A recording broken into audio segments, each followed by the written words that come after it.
What's going on, everybody? Been a minute since I did a video. Uh, been out of town for work. I was at Wizard World, New Orleans, um, last week, and then Tennessee Mountains last weekend, and then Tennessee Mountains this week. Had a great old time. While I was gone, my buddy Aaron, Fonts by Fours. Y'all may have heard me talk about him before. Good dude, solid guy. He makes a lot of saber fonts, obviously fonts by Fours. But he sent me a the Fallen by Korbanth or 89 Sabers, Hilt. And when I got back, I was like, "Ooh, fancy time! It's fancy time, Aaron." And I'm gonna make it fancy, brother. I promise. So, this hilt is the out of the kit. It has, and I made a little. This video is a little darker. Sorry, guys. This thing is just shiny, and every time I had a light on and I put it up close to the light, I was like, you can't even see it. It's bouncing off. So this comes, or at least what I got it as, with just a bag of parts. You get 2 keys, a bunch of different size set screws. You got a little switch and then a switch hat and a little bar that goes right there underneath, I guess, wherever your chassis would be. So Korbanth has partnered with 89 Sabers over this past year or a couple months. Since he separated ways with Parks. So he's the distributor now for 89. I guess all Korbanth Sabers are now 89 design and produced hilts, which I won't complain because I'm a fan of 89 hilts. I've got 2 actually. I've got or 3 really. I got an 89 Qui-Gon, which I haven't built yet. I had to get it. Saber Bay has them every now and then, and when I saw one was available, this was a couple months back, I purchased it because I need a Qui-Gon. I love Qui-Gon's sabers. I have that 89, and then of course in my other video, I've done my 89 Graflex kit, which has a Profi installed. You guys haven't seen it yet, actually. It's really great. 3-cell replica 89 Hilt, 89 Sabers. So, for those who don't know, 89 Sabers has not had the best reputation for delivering hilts on a timely manner, or just having hilts, they get out of stock for a while. I know there was some dilemmas. Sorry, guys, it's been a long week. I know there was some delays and whatnot, which were just an obscene amount of time for the Sid run that he did, the Sidious hilts for Emperor Palpatine, Emperor Palps. People didn't get theirs for a long time, and apparently there's a lot of problems with that. But anyways, from what I can tell and from what I've seen, Randy at Korbanth is the distributor for 89, and that's the way to go. So I can't complain. These are out of stock from what I was told, so this is a very fortunate thing. To have it on my desk is just great. It's awesome. I love this hilt. Okay, so I'm going to give a quick rundown of it. Again, sorry, it is a little hard to show off because it's just so stinking shiny right now. But that's the knurled body, which is very comfortable. And this saber is slim. It's not. I don't know the inner diameter. Obviously, I believe a 28mm speaker goes in there. So, but it's sleek, man. It's slim. Edges aren't sharp at all, except for in here, but that's like the box is going to go in there, so that's not going to be sharp. And even then, I just get a file and kind of grind that down.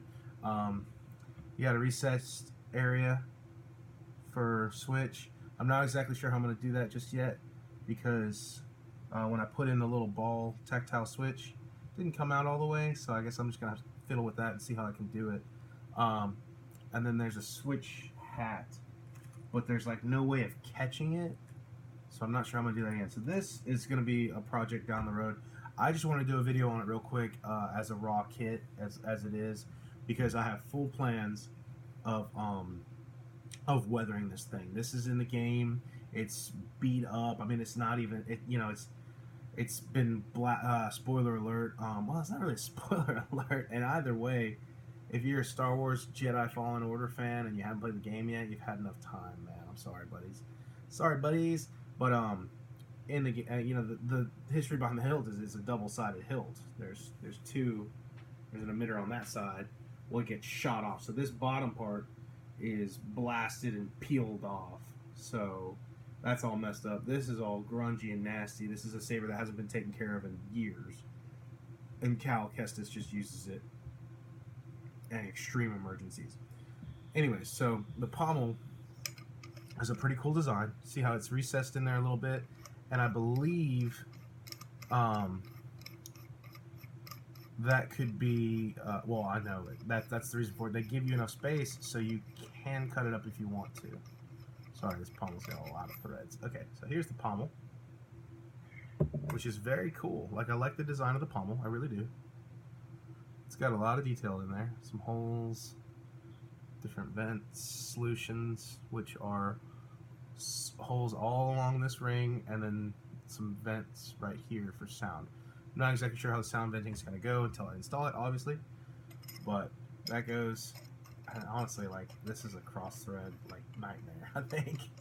But, or here, hold on.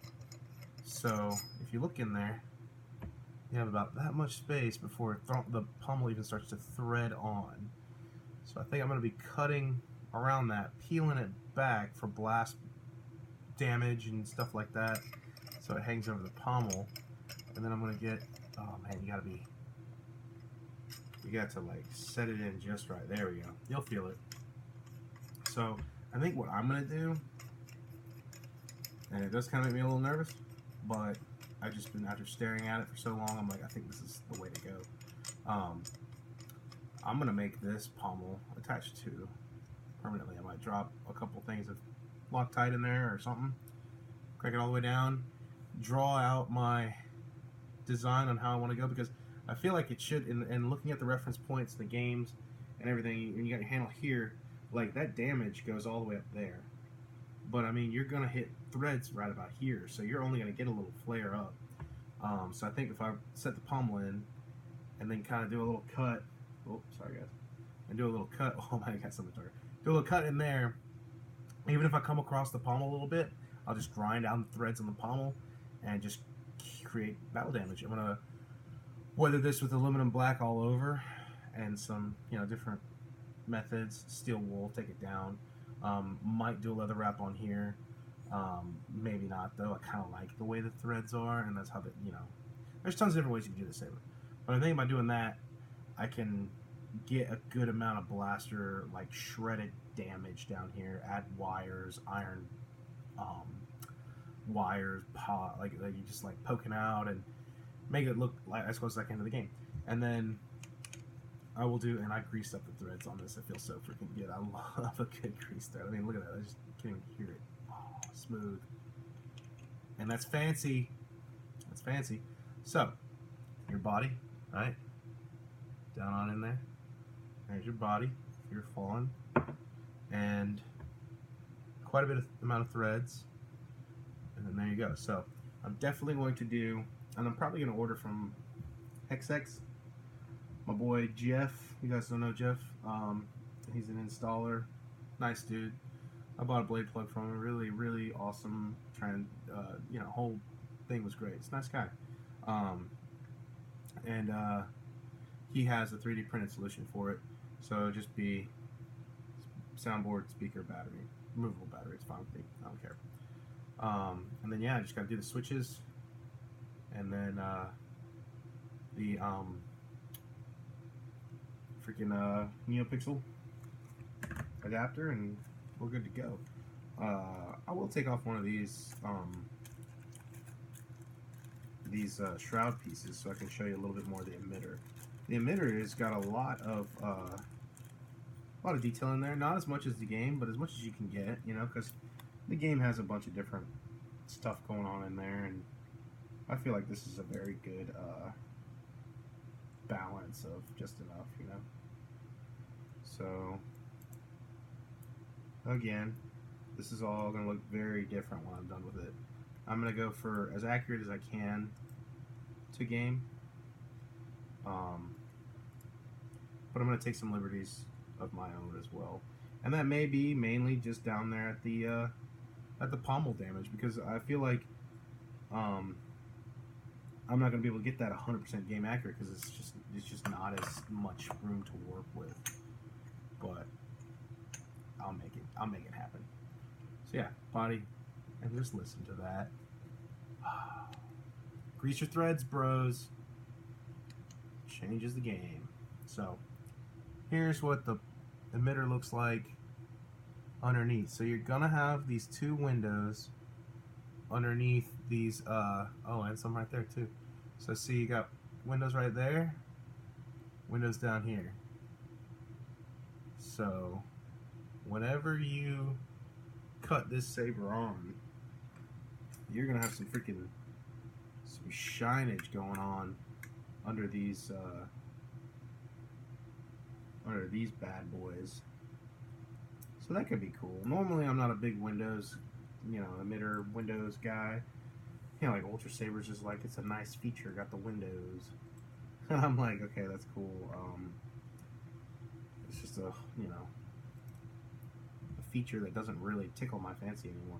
I feel like it's kind of a beginner's thing, in my opinion. Like, that was for me. When I first started, I was like, oh my god, look at the light shining through.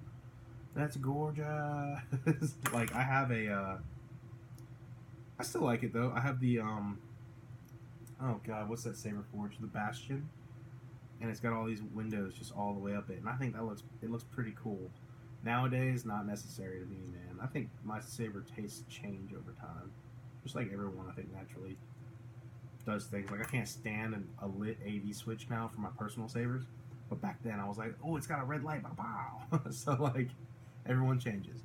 So, I'm thinking, once this thing has light coming through it, you're going to see underneath all these, and I've seen videos of people's, it's going to light up, kind of like the KR flagship does. If you have, a Tri-Cree, it'll come straight out through, or your NeoPixel blade is that low.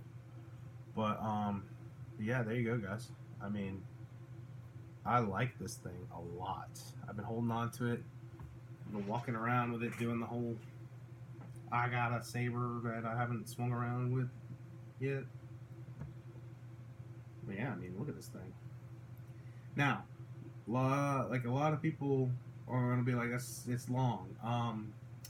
Yes and no. I feel like the emitter's long, but this is very comfortable. It's a two-hander for sure, but I mean, if you didn't know, that's on you, homeboy. If you didn't know this was a two-handed hilt, you probably should have done your research, because this sucker is kind of long. Let's just say 89 Sabers Qui-Gon Jinn. I mean, it's gonna be long. It's a two-hander. I mean, even the well, it's mainly because of the emitter shrouds. I mean, that adds like 2.5 inches probably. It's a big shroud. Yeah, I would love to have it come up to like right here and just kind of bent out and blasted.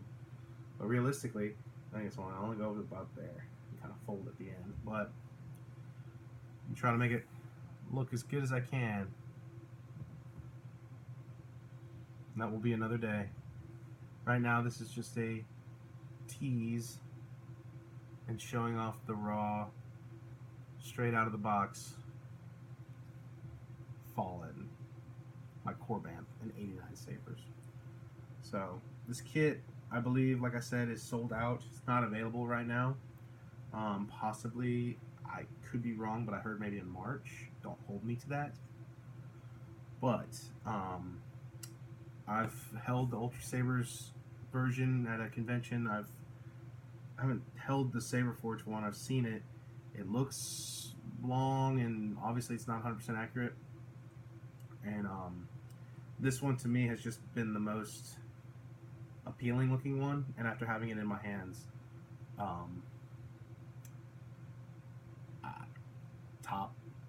top choice for me. This would be the one I would get. I mean, it's slim.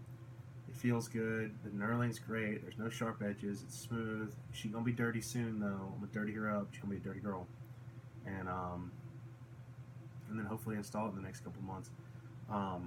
Because this is like, I would love for this to be my next personal project, no doubt. But money, man. I got too much cooking, too many things. I got to pay off some stuff, and then I can get back to it. But again, I just wanted to show this off in case anybody was wondering what it looks like out of the box. And there are two different finishes, from what I believe. There is a is it black chrome? I don't know. If you look at the site, there's two options. You'll see like a really dark one, and then you'll see this, standard polish one, which I wanted because I like to do my own leathering, and this is just a perfect base for it. And yeah, super happy. Thank you, Aaron. And hope to have it done soon, man. I love this hilt. I really love this hilt. I got problems, y'all. I got a lot of problems. My problems are empty hilts of my own that sit on the back bench. They sit on the back burner, and they wait. I gotta sell some stuff. I gotta sell some hilts. Anybody want some hilts? Anyways, Fallen Order. And I can't wait. I can't wait to put all the fonts on it. How many fonts I have for this bad boy? You know how many freaking fonts I have? We can make this thing scream. One of these days. Alright, guys. That'll do it for this video. I hope that was fun for you. It was fun for me. I had a good time. I always do. But, yeah, I'm getting right back to it. I got a couple things I got to make this week, finish up. And then hopefully start pumping out some new content, some new videos, working on my Instagram page for Nerf Herder Customs, working on some merch and all that stuff. Because, this is a one-man show for the most part. I have a friend, really close friend of mine who, huge Star Wars fan. Him and I will be partnering up to do a lot of stuff, and he's got a lot of great ideas and a lot of great stuff, and it's just fun to have somebody share the experience. But, hope that, you guys enjoy the content, and I will hopefully bring you new soon, but I will talk to you later.